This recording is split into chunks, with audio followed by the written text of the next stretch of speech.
Okay, so here I am just kind of getting used to the fact that we're in a new year, having to remember to write 24 instead of 23, and all of a sudden, it's already time for my February TBR video. I mean, how has it nearly been a month into this new year? I don't know. And if you're struggling with that concept as well, let me know in the comments below. If you're ready for February, let me know that as well. Oh my goodness, look, I'm very, very excited for my February TBR. I'm very excited for all of my upcoming month's TBRs. For those of you who don't know, I map out my TBRs well in advance. In October of 2023, I had mapped out January through to and including November 2024's TBRs and was very excited for all of them. So I'm excited to share the 12 books that I plan to read in the month of February 2024. All right, let's jump right on in.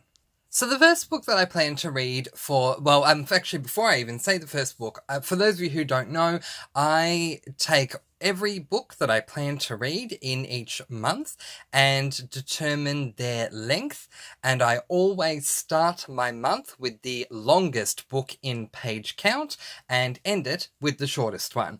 I just feel that it takes pressure off myself, self-imposed pressure off myself, because I have longer to read the longer books, and then towards the end of the month I have really short books that I'm reading. So yeah, that's how I always have done it, and I'm not going to change that up now, because never, break a winning strategy. It's worked for me so far.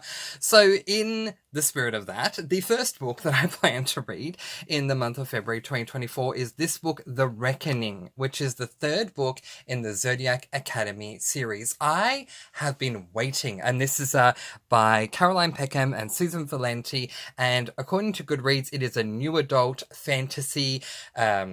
It's fantasy, spicy, it's a bit of really everything. But anyway, I think they call it like a romance fantasy, but it can be very spicy in places. Anyway, not the point. The point being that I put a fantasy embargo on myself at some point in 2023 and have missed the Zodiac Academy series so much. So I still, this month in January, need to read the prequel, which I'm going to read, which is, I think, called Origins of an Academy Bully. I'm just confirming that. Yes, Origins of an Academy Bully I'm reading at the end of this month in January, and then I've already read book 1, book 1.5, and book 2, so then I'll move on to book 3 next month, The Reckoning. But I have been not only looking forward to getting back to Zodiac Academy, but getting on to The Reckoning. The Reckoning itself, so The Reckoning is the title of the book, but the actual concept of the reckoning itself in this world of Zodiac Academy has been discussed at length, and how important it is since the very beginning of book number 1. So I cannot wait to get to this reckoning. I am so excited. Oh my goodness, cannot wait to get into that one. The second book that I'm going to be reading is going to help me to close off a series that is on my SAS list. So the Zodiac Academy is also on my SAS list, but yeah, got quite a ways to go to get through that series. But this second book that I plan to read in February is going to help me to close out my first series I'm closing out in 2024. And that is this book, The King's Men by Nora Sakovic. This is book number 3 in the All for the Game series. I read book 1 in late 2023. I read book 2 this month in January, and we'll close it off with book 3 in February. This is marketed as a young adult LGBTIQ plus series, and so therefore this book is also marketed as young adult LGBTIQ+, but I just need to warn you, it's the dominating themes are not LGBTIQ+, at least not to this point after reading the first 2 books. It's more that one side character is asexual, actually I think our main character is asexual at the moment, and one side character is gay, but he's a side character, and it's not like his life is a major theme in the series. So I would go into this series, if I were you, considering it as a YA contemporary series rather than a YA LGBTQ plus series. But, you know, look, what I enjoy about this, we follow this guy named Neil, and Neil has joined an XE, which is a sport, an XE team called the Foxes, and every member of that team has their own personality, and so I love getting to know all of the members of the team. I love the camaraderie with the team. It has kind of a darker tone to it for many, many reasons, but what I'm really looking forward to about this final book in the series is that something happened at the end of book 2 where Neil had to go off and do something, and Neil at the end of book 2 came back from doing that thing, but we don't know what happened while he was away. So I'm looking forward to finding out what happened and the impact that is going to have on this final book in the series. So looking forward to this one. I just would recommend, if you're going into this series, because it is marketed as an LGBTIQ plus YA series, don't think of it as that. Think of it as a sporting contemporary. But I am looking forward to reading this book and to closing out the series. Well, speaking of closing out a series, the third book that I'm going to be reading in the month of February 2024 is going to help me to open up a brand new series for me. This is a series I've been wanting to read for 3 years, and it is one that my mother is very excited for me to begin, because I promised to let her know how I feel after I read the first one, because just from the title and the age rating and the genre alone, I feel like my mother will love this series as well.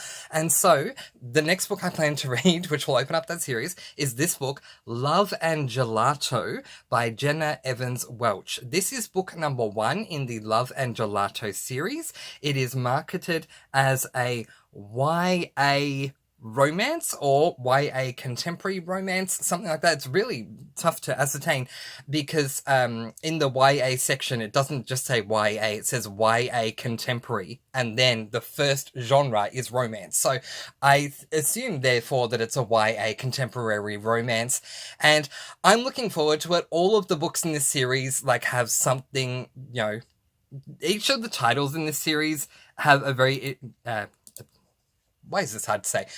Every title in this series looks very interesting. So we have Love and Gelato, then Love and Luck, and then Love and Olives. So yeah, I'm very, very much looking forward to getting on to Love and Gelato, and if it is a contemporary that heavily deals with food, I'm going to be very, very happy. And if it is a contemporary where at least a third deals with food, I'm going to be very, very happy as well. So we'll see. I go into all my books blind. I haven't mentioned that to this point in this video, so if you didn't know, I don't read premises out on this channel because I like to go in blind. I will discuss the books in my weekly vlogs, but I don't, and tell you about the premise there, but I want to go into it blind, so I won't read the premises out in my TBR videos. But if you want to check all of the books out that I'm mentioning, please feel free to go over to Goodreads. They all have fantastic premises. But I'm looking forward to getting to this one. You know, it's going to be good to get back into a contemporary series and the titles intrigue me, and of course looking forward to updating my mother to see if it's a book that she will like. So there we go. So the next book that I plan to read is this book, A Brew to Kill by Cleo Coyle. This is book number 11 in the Coffee House Mystery series. It is an adult cozy mystery, and I'm looking forward to reading this one. I had a couple of hits and misses lately with the Coffee House Mystery series, but I always feel intrigued to see what our protagonist, whose name is Claire Cosi, is going to be discussing when it comes to coffee. I don't always enjoy the mysteries, or if I do enjoy the mysteries, I don't always, or predominantly don't enjoy the reveal, but I love the cozy coffee side of it most of the time. So I'm looking forward to finding out what coffee aspects are going to come up in A Brew to Kill. I do ultimately like this series. It's just some of the books have been very hit and miss for me, but overall I do love the series, and this is the first book in this series that I will be reading in hardcover form. which I'm very excited about. And it is the first cozy mystery hardcover book that I own outside of the Christmas Tree Farm series, which I have all 4 of those books in hardcovers, but the rest I have in paperback. So yeah, I was very excited to get a hardcover edition of another cozy. But yeah, looking forward to getting onto this one. Just having a quick look here. There are 20 books at this point out in the Coffee House Mystery series, so I'm just over halfway and looking forward to A Brew to Kill. I spoke about my mother earlier, and speaking of my mother, the next book I plan to read is part of a buddy read that Mum and me are doing, and we were reading as much as we could of this series last year, and we're going to get completely up to date this year, and that next book that I plan to read that is our buddy read will be this book, Death of an Ice Cream Scooper, which is book number 15 in the Hayley Powell Food and Cocktail Mystery Series. Book 15. I have not read a 15-book series before, so it's definitely the longest series I've ever read, let alone in a cozy series that I've ever read. Yeah, really excited to get into this one. I love this series. We follow Hayley Powell, who is a food and cocktail columnist who pieces and parcels out columns here and there throughout the story, and in these columns she talks about an experience that she's had, and then she'll link that experience to a cocktail and a food recipe. But also, not only do I love that, because the wonderful feature of each book in this series is that at some point the narrative is broken up by having this column that you read, and there's probably about like 6 or 7 columns in every book, and I just love the columns so much. And from what I remember, Hollis writes the columns of Lee and Hollis, and Lee writes the narrative for the book. Within the narrative, I love the characters. Oh my gosh, I've grown to love them and view them as though they are my own friends. I love Hayley. I love her family. I love her friends. I love her brother and the relationship that he has with her and with Sergio. And Sergio was not there in the last book, so I'm looking forward to having Sergio back in this one. Yeah, I love this series. I can't highly recommend it enough. If you love food in your cozies, then I highly recommend the Hayley Powell Food and Cocktail Mystery Series. And if you like cozy mysteries that are more on the cozy side than the grittier mystery side, then I highly recommend this series as well. It is a fantastic series. I would not have kept going if it wasn't as amazing as it is. I'm absolutely enjoying my time with the Hayley Powell Food and Cocktail Mystery Series, and I'm looking forward to Death of an Ice Cream Scooper. Speaking of books I'm looking forward to reading, the next book that I plan to read is not necessarily one that I'm eagerly anticipating. I'm very transparent on my channel. I rather tell you the truth rather than say I'm looking forward to this if I'm not. And I'm going into this next book rather trepidatiously, and that is this book, Put Out to Pasture by Amanda Flower, which is book number 2 in the Farm to Table mystery series. It is an adult cozy mystery series, and there are 3 books, I believe. Yes, 3 books in the series. So this is book 2. I read book 1 in January, and I didn't love it. It was a very average read for me. I don't know a lot about the whole farm to table concept, but I do love Amanda Flower as an author, so I went into the first book in this series, Farm to Trouble, looking forward to having Amanda Flower introduce that whole concept of farm to table to me, but I just really didn't find it to be on par with most of the amazing works that I'm used to with Amanda Flower. So, it was book 1, and, there's this unwritten rule with cozies for readers, which is if you don't like book 1, give book 2 a go, because book 1 is just book 1. It's just the setup for the series. So I'm hoping that book 2 is going to be amazing. We will see, but there is honestly a little bit of trepidation on my end going into this one. But we'll see how we go. Well, while there are some books that I'm not necessarily looking forward to, this next book, not only have I been looking forward to, but I've been looking forward to it for quite some time. It comes under that category of, it's been about 3 years since I wanted to read this one, and I'm finally fitting it onto my TBR. It is a standalone called A Monster Calls, and it's by Patrick Ness, and apparently Jim Kay is the illustrator. This is a middle grade fantasy. Yeah, so I've heard a lot of good things about this one. Fantasy, really? Wow. I mean, I thought it was a horror, but okay, yep, it's a middle grade fantasy. and a subgenre is horror. So I guess it's like a fantasy and a little bit of horror that occurs in the book. I did not know it was middle grade. I honestly thought it was YA or adult. But anyway, there you go. It's middle grade. See, there are some things I don't know.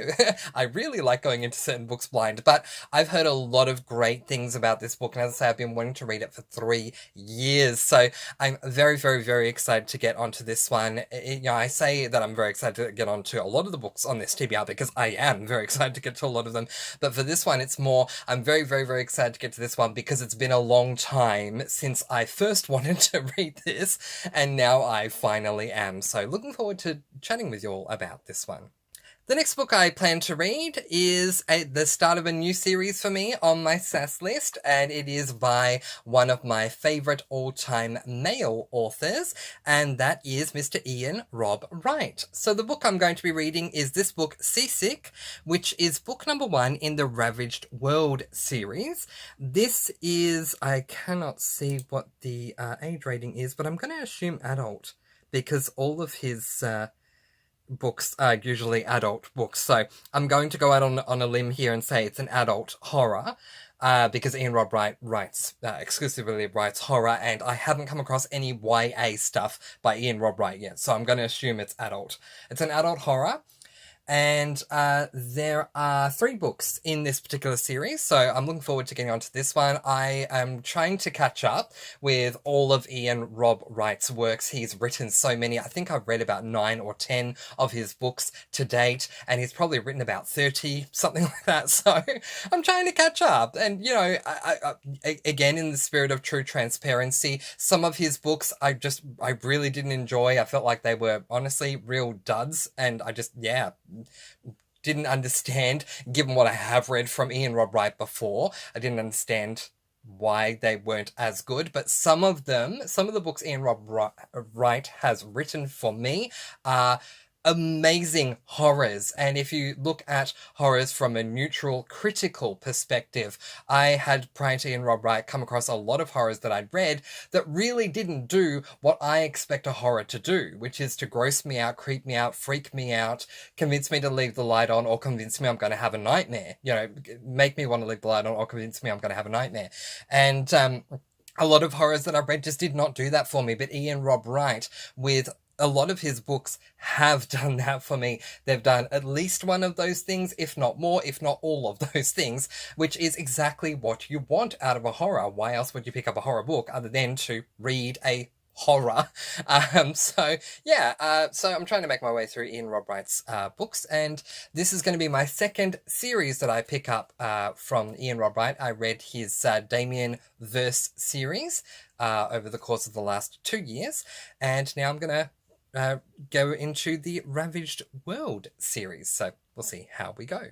The next 3 books that I plan to read, and I know you're probably thinking, wait, you're going to now shove 3 at us in a row? Yes, I am. The next 3 books that I plan to read are the next 3 books that I am up to in the Campers and Criminals Cozy Mystery series by Tonya Kappas, so they are all adult cozy mysteries. I am doing a buddy read of this series over on my Discord, so link to the Discord server is in the description. If you'd like to join us, please come along and do so. So in February, the first of those that I'll be reading is book number 8, in, again, spirit of true transparency. I am up to book 6 right now at the time of recording. I'm just about to start it today. I'll have it finished tomorrow, and then the following day I will be taking that entire day to read book 7, and then I got 2 more books left to finish off January, and so then I'll be up to book 8, which is Assailants, Asphalt, and Alibis.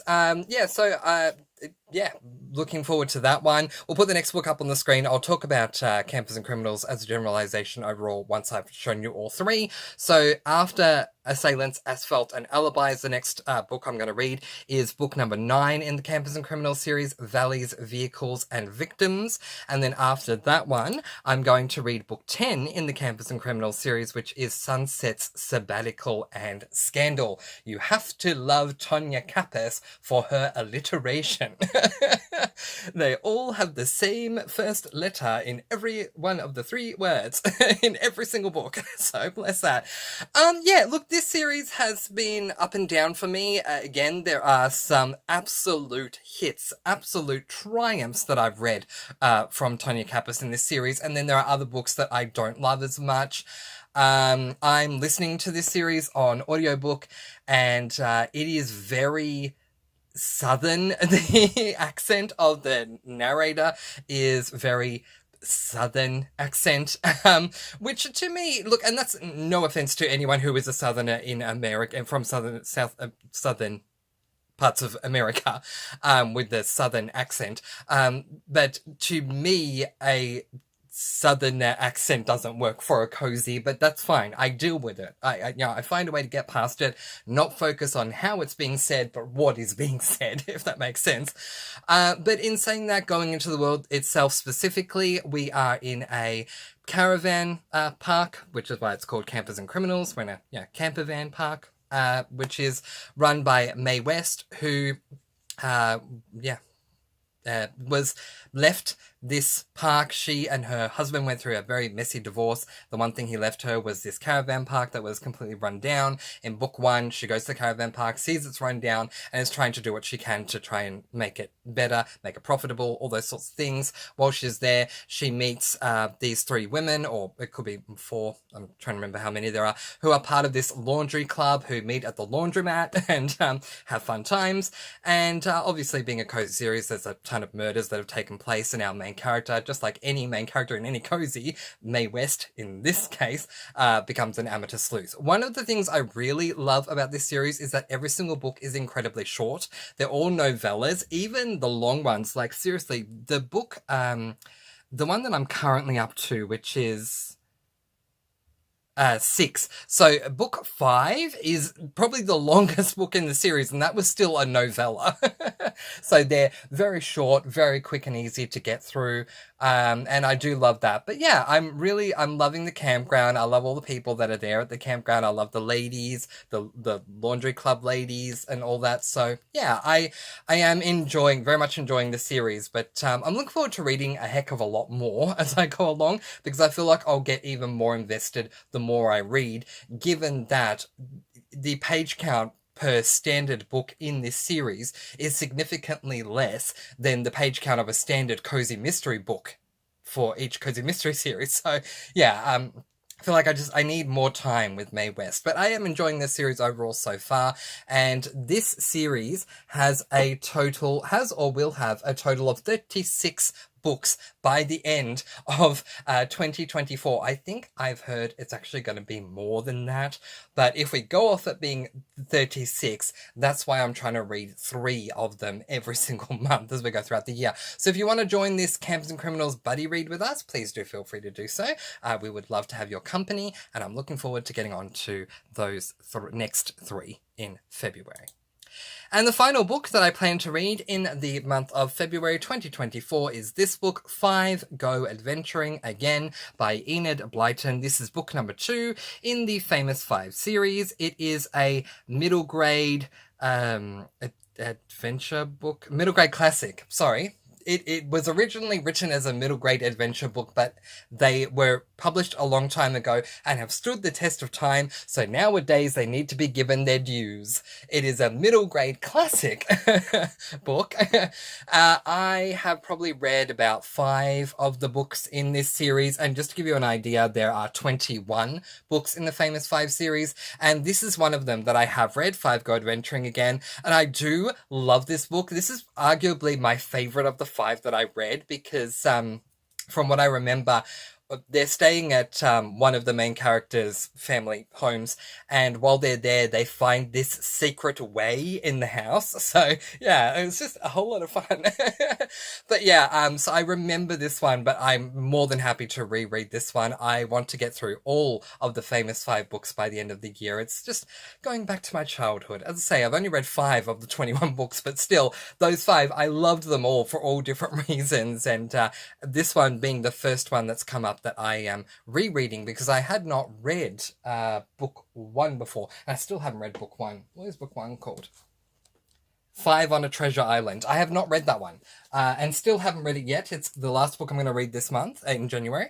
So I'm looking forward to that. But I'm looking forward to Five Go Adventuring again for the nostalgia. So there you go. Those are the 12 books that I plan to read in the month of February 2024. What books do you plan to read in the month of February 2024? Let me know in the comments section below.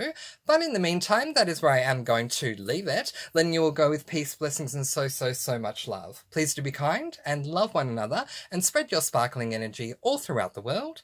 And until next time, happy reading. Bye everyone.